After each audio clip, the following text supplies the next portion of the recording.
talk with your eyes. Be sure that you compromise. You're dead, you're dead, you're dead. You're dead and out of this world. Hear the unloved weeping like rain. Guard your sleep from the sound of their pain. All right, everybody, welcome back to the channel. This is Rob here at Smirking Gun Reviews. Bear with me as I try new things, trying to add things. I'm trying to use what I have to record with the most I can do. And so I've been working in putting little things in here and there. So if it sucks, just bear with me. It's a work in progress. It's also practice for when I get the laptop and what kind of maybe see where I'm headed with how I kind of want to do things. So we're trying to hear. So welcome to the channel. After all of that, we're back with more What We Do in the Shadows. We are doing episodes 5 and 6 today because I feel like kind of taking two stories and making them into one big video. So full spoilers if you haven't seen Animal Control, which is episode 5, and Baron's Night Out, which is episode 6.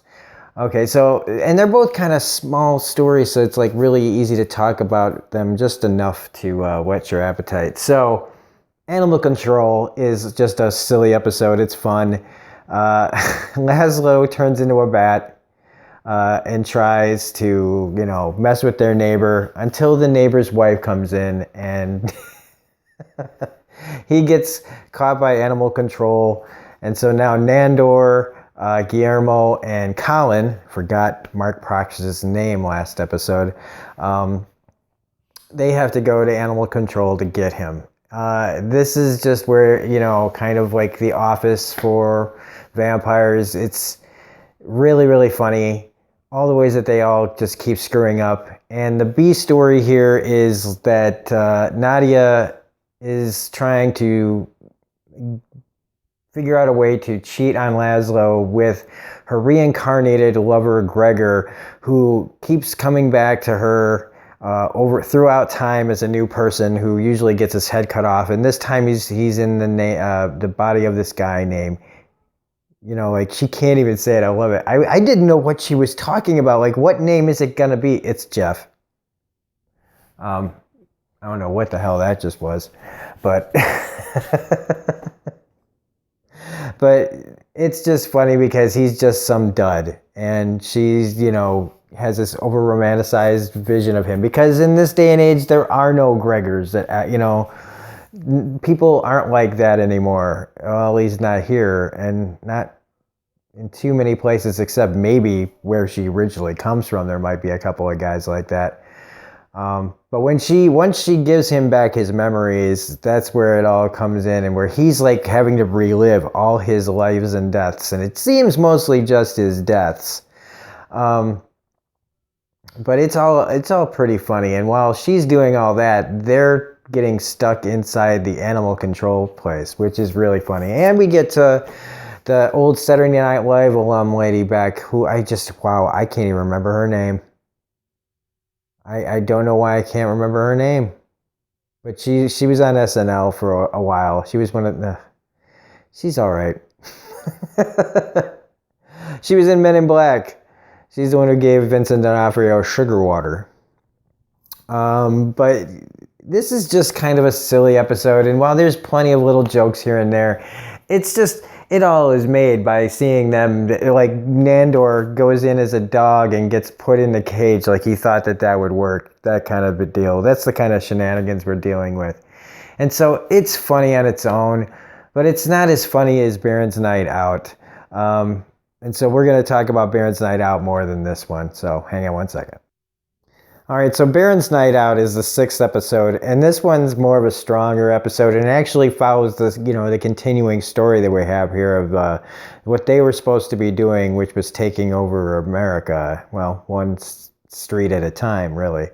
And so they're afraid that now that the Baron's like awake and everything, that he's gonna find out that they haven't done shit. And really, he's just messing with their lives. They like their life. They don't need to do all this.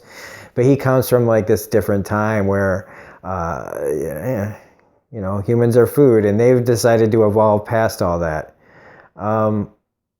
In this, though, I mean, some serious stuff goes down. They lose the documentary crew loses the sound guy, and I mean, it shows that there are stakes. It made me think of there's a movie from the '90s called Man Bites Dog about a film crew who follows around a serial killer. This is like a long time ago now too. So that movie was kind of like a fake documentary too.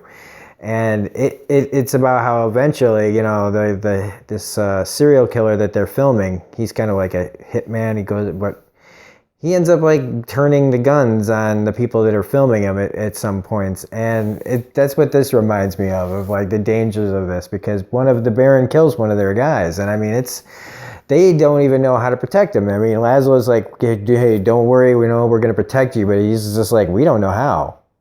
And even though that this is a really funny show, this is a moment of like actual like, hey, there are consequences to this show still, you know.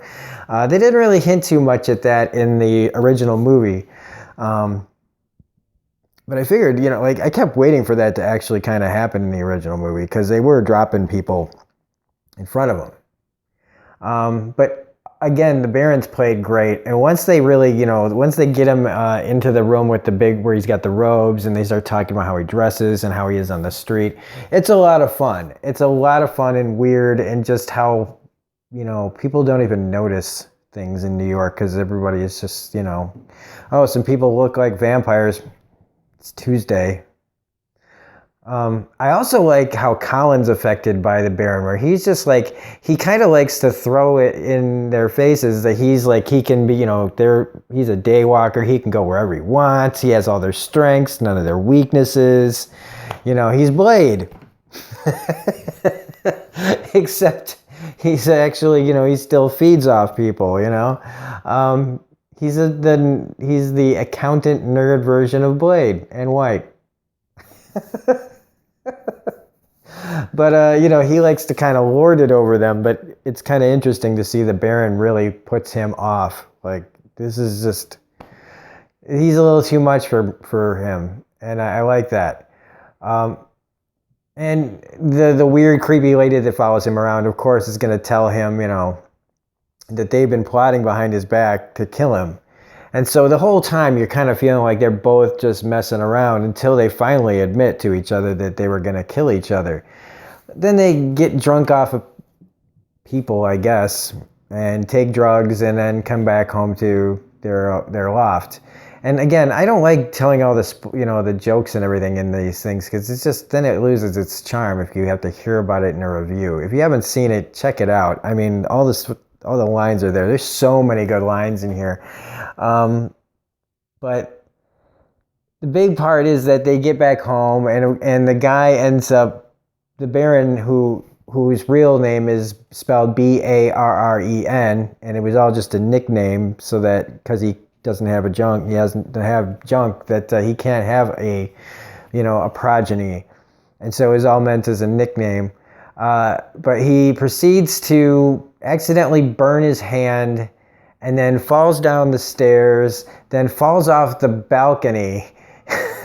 And then Guillermo comes home with the roses that he was supposed to put in the Baron's room, and bleeding a whole load of sunlight in and frying the Baron. Now, is he dead? I don't know. Because he's really ancient, and I thought if he's dust, he's gone. But he was just a corpse, like just charred. So, I mean, the next episode is called The Trial, right? And I've heard it's the best one of the season.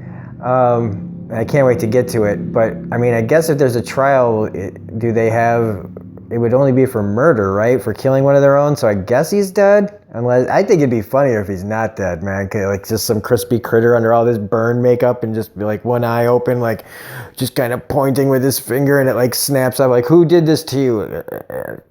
Snap off or something. I do think it'd be way funnier if he was just burned up. And then you can bring the character back. If he's dead, fine, whatever. But I love this show. Some of the episodes are all just kind of gag episodes, so like it's harder to review them, but it's still better than most shit on TV right now. So hopefully, yeah, it did just get picked up, I think, for a season 2. So yay for that. Some one show of the 3 I think that I like got 2 of the 3 got canceled. Deadly Class and Happy are canceled.